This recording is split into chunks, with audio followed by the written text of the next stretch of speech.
So this presentation I'm going to give you right now, it's about game design.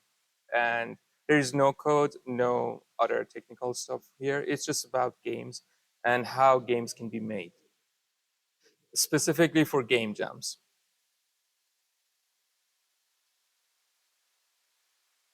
Okay, let's just figure out. Okay. So about me, my name is Payo, and I've been doing games like for 8 years when I started my bachelor's, but actually I have 5 years of experiences with three financially failed games. So there's nothing online you can look up for. But I have my LinkedIn and other connections. If you want to stay connected or just uh, ask anything, please feel free to message me on these platforms.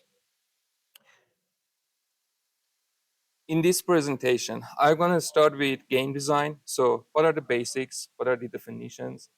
And I'm going to go through some pillars of a good game design. So how a good game design uh, is built. And later on, I'm going to break down some games for you. I'm going to dissect some mechanics of them, and we're going to go through how they are achieving that goodness of them. Later on, I'm going to give some game jam tips and some resources to continue following game design if you interested in. Let's start with actual game design. So, what game design is, I call it an art. Game design is an art of crafting an interactive experience to shape a player's or a user's uh, perception, like how they feel, how they think, and how they act upon an input. Like if you show them a thing, what would you want to player to do? So that's actually what game designers do and what games are actually. It's not really about the code, how you program it, or it's not about how you uh, draw it. Like it's not about the art, although they are all related to each other. But game design is something in between, like a designer mindset. What do game designers do? Is basically following a bunch of principles. We have these thing called gamification elements. We have a bunch of gamification elements, but I listed a bunch there here that I thought that are going to be useful for you during a game jam. We got goals, we got challenges, we got progression and rewards. These are the things that game designers use to create engagement for games. And how they works and what they are. Let's start with goals. So goal is basically what players strive for, like collecting a bunch of coins or power stars in Super Mario.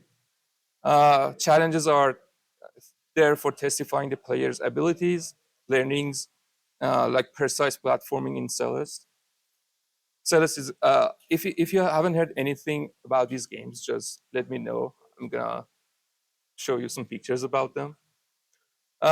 Later we have progression. So progression is a sense of growing over time. For example, if your game is about to crafting something strong and you need XP for it, so the things that the mechanics that you build in order to get those XPs to get some stronger weapon, you actually designing a progression in your game. And rewards. Rewards are the actual yes moments at the end that you reward them something. It's a dopamine hit. Like it could be like a weapon, an unlockable, or a cutscene for narration, or anything that players try to achieve that for the progression. So these are the things that game designers use, these concepts, to create an engagement. Like in examples we see here, like in Hades, unlocking weapons, and so on.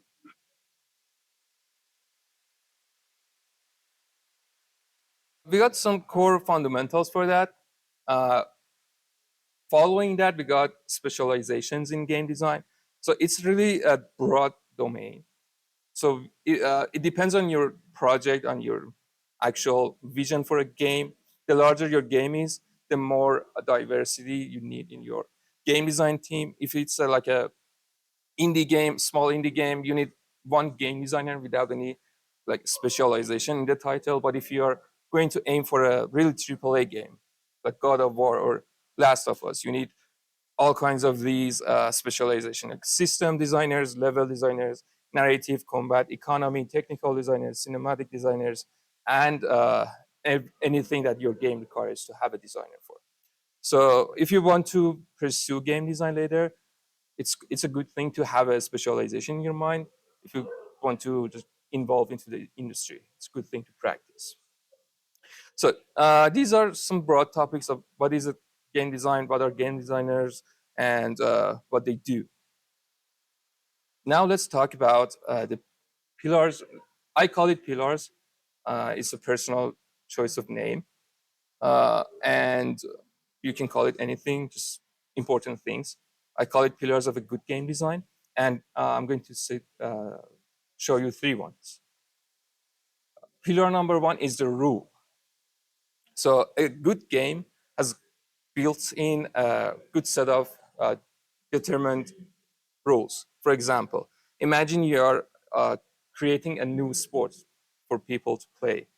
What players can do for you in order to do your sport, and what are the things that they can't do? What are the errors that they can prevent to do that? So these things, these mechanics, we also call that mechanics in your game, are the skeletons of any kind of interaction system like game.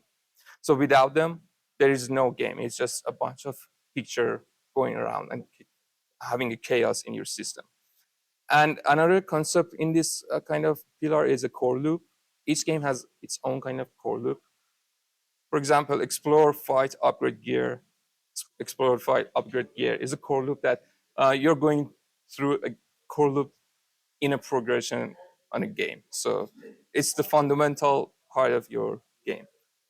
Like, for example, the simple game Tetris here. You have the rules of rotate, drop block, and the other rule is if a horizontal line is full, your block's gonna drop, and so on. So, and that's how you can create endless tension for a game.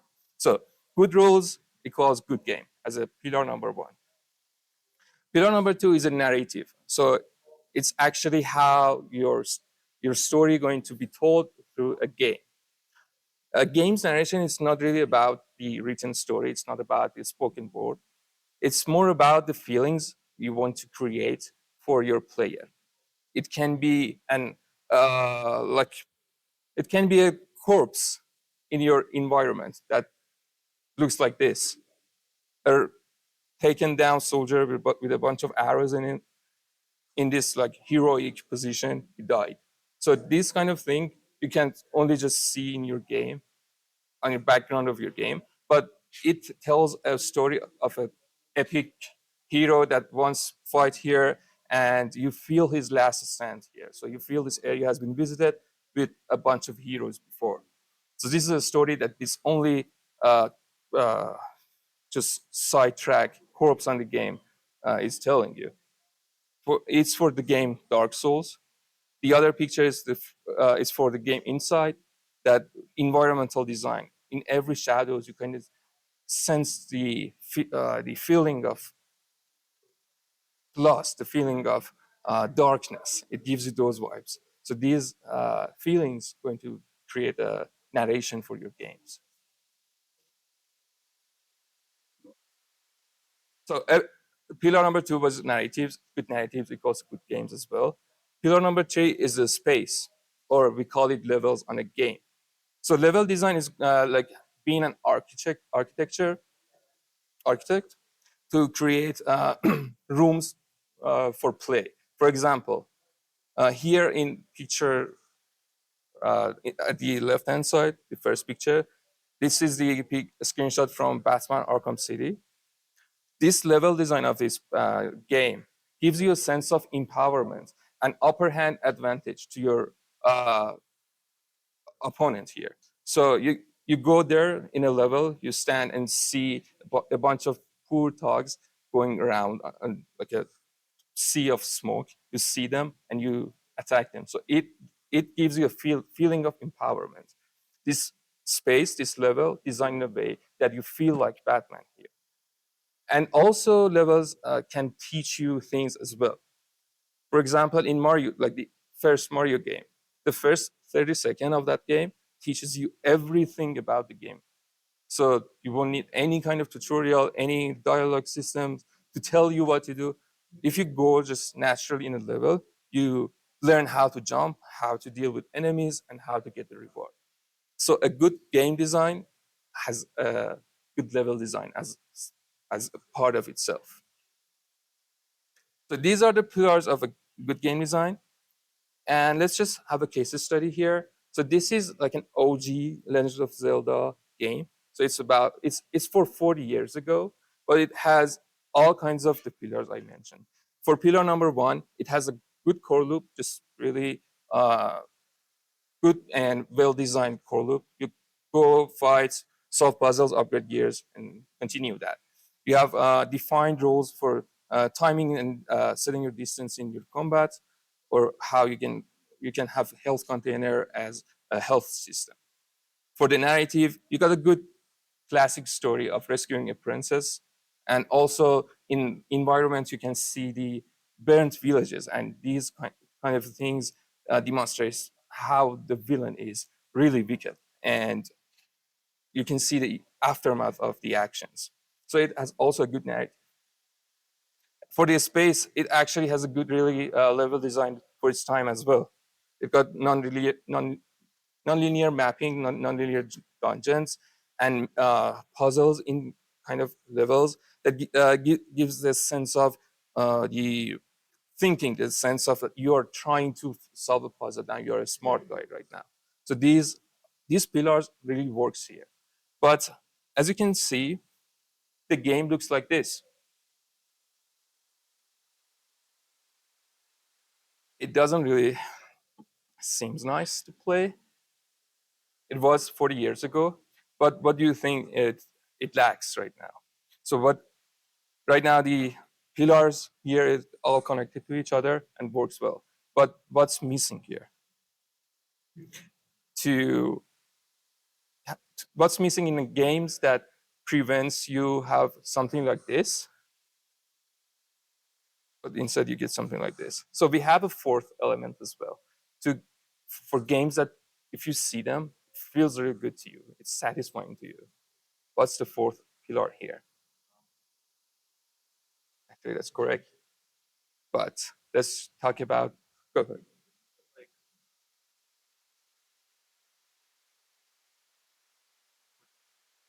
Okay, good catch. Camera shake, sound, anything, the atmosphere. It could be. Yeah. These are the things all included in that concept. Let me just go through the fourth pillar, and that was a plot twist here. We got fourth pillar here, not three. Feedback. Your games need to have a feedback. If a player press a button, you wouldn't just put a text there. You have to shout out at the player, hell yeah, you just press that button. So that's how feedback works in game. Player does X, Y happens. What is Y? It could be a sound. It could be the screen shake. It could be any kind of visual effects. It could be the haptic effects like controller rumbles, or it could be an emotional consequence like the atmosphere changes or anything. These things generate dopamine and makes player wanting to go and dedicate their time in your game.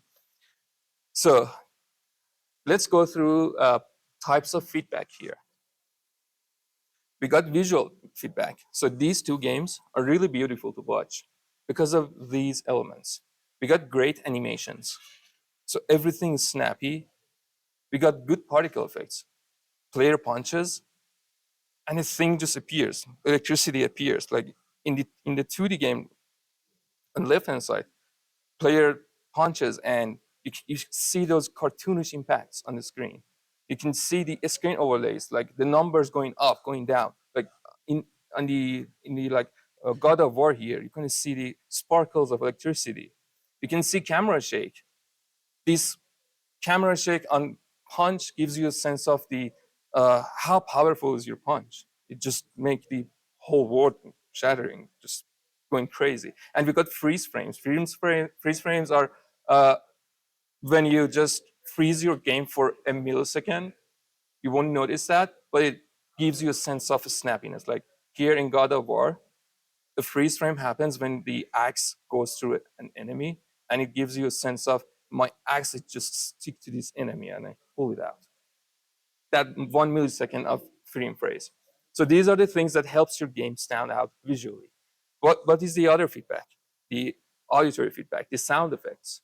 You can actually hear this GIF here with all of a ding, ding, ding, ding of collecting coins.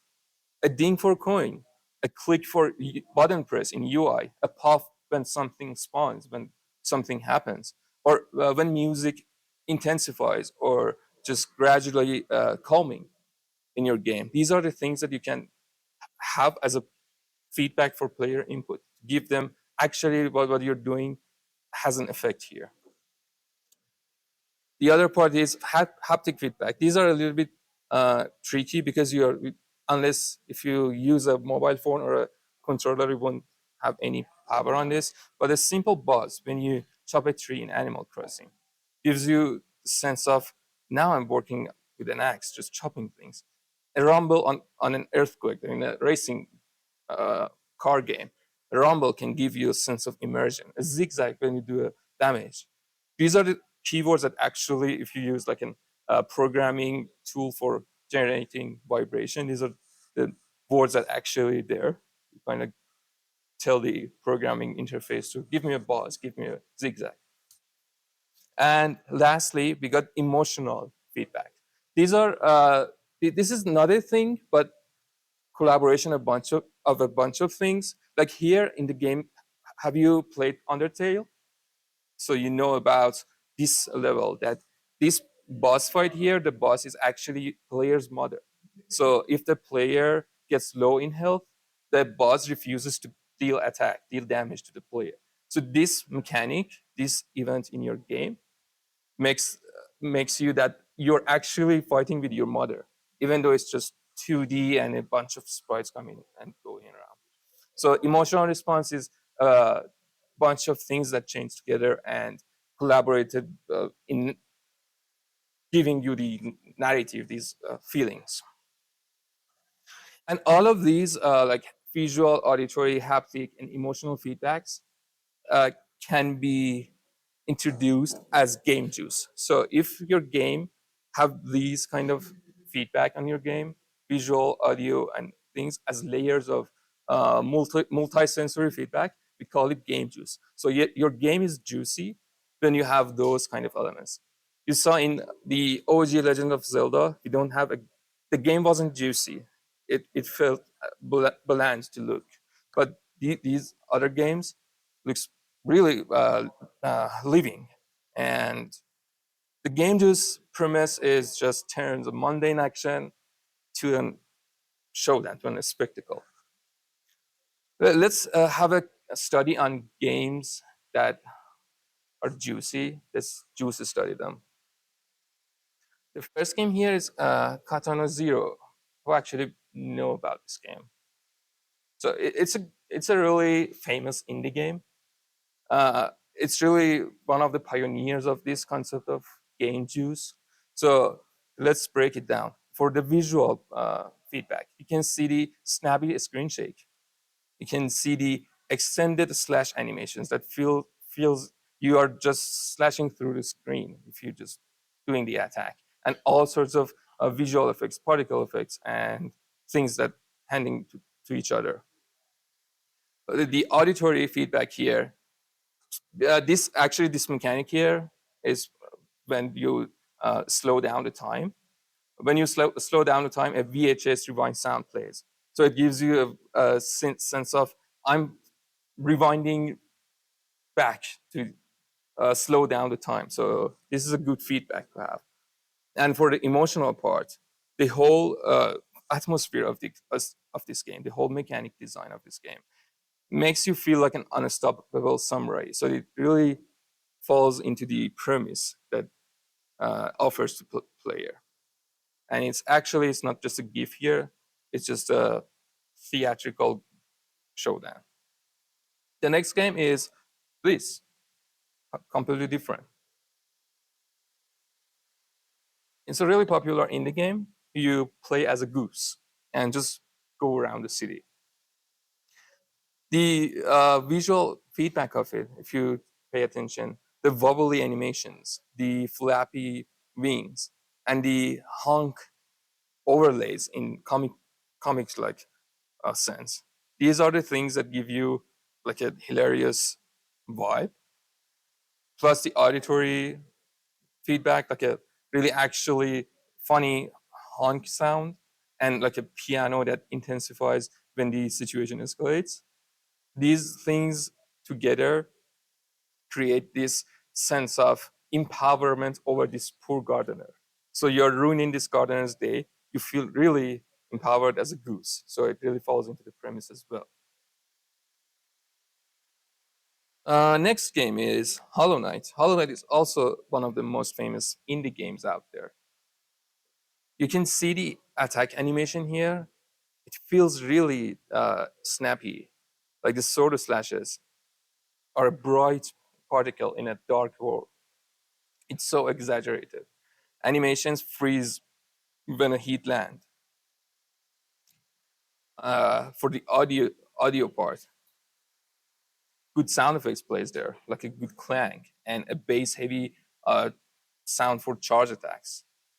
These things along the healing mechanic. This game has this kind of healing mechanic that you have to press a button to feel your health bar, and it takes time.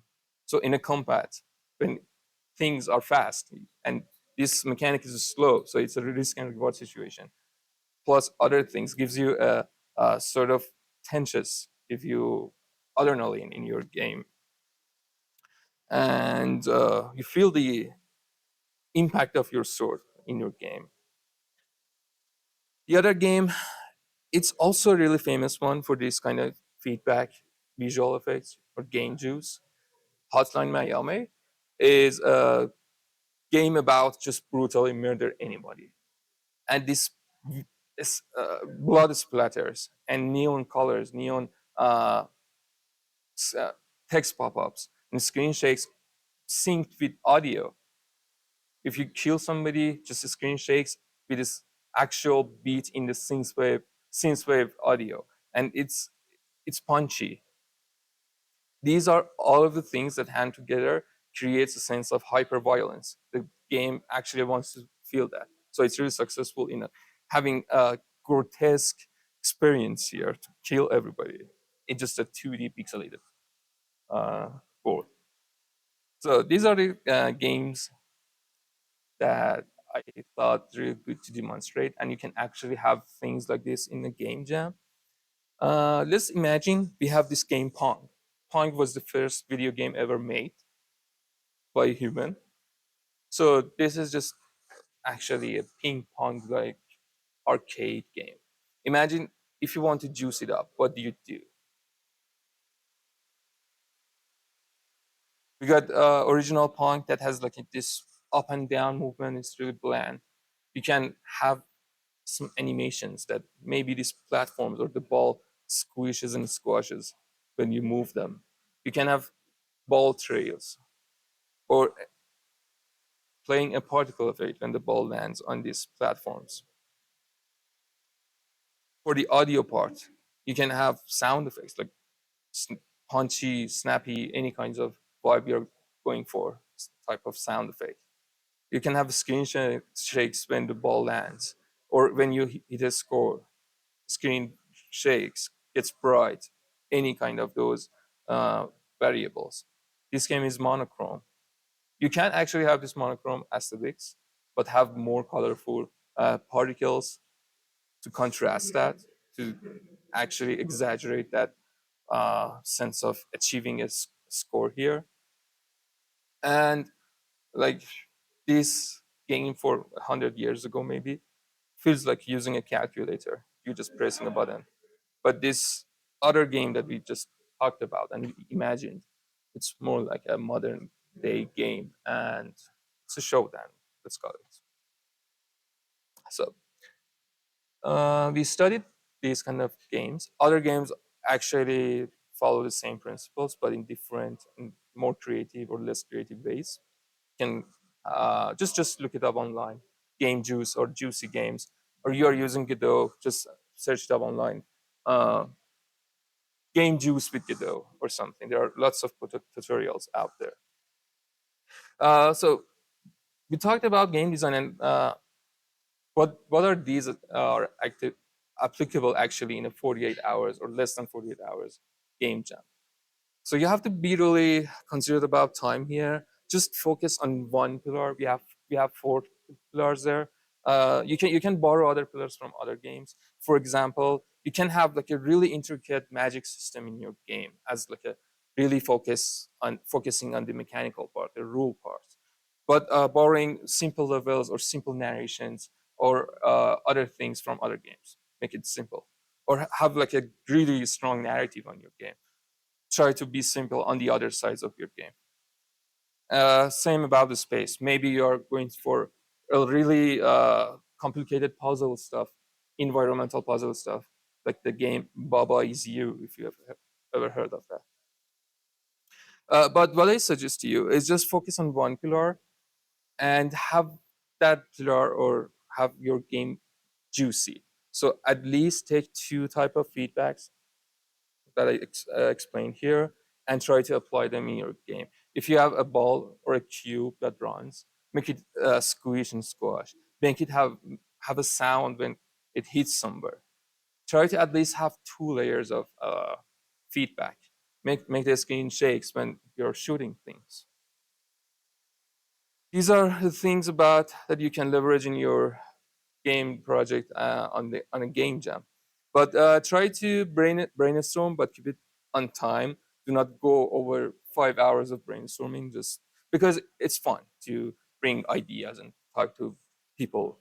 But try to be cautious of your time as well. And there are a lot of free assets there, free 2D sprites, free sound effects, and free 3D models, free everything. You can just look it up online and take the advantage of those things as well.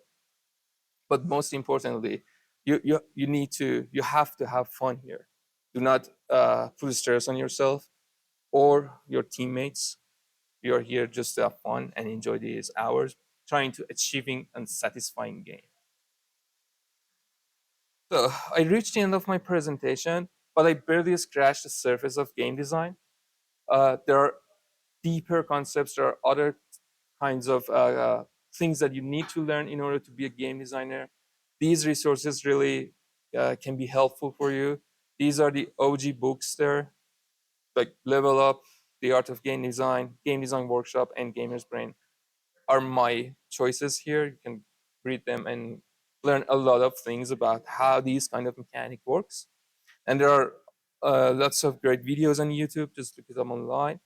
And I recommend you following people who are doing devlogs out there to really grasp that feeling of what is happening when you try to finish a game, like finish like professional commercial game. These are really interesting videos to watch. And that's it for my presentation. Thank you, all of you, for tuning in, and thank you, Shulik Ignite, for this amazing event. If you have any questions, please feel free to ask right now. I'm going to be hanging around today and maybe tomorrow.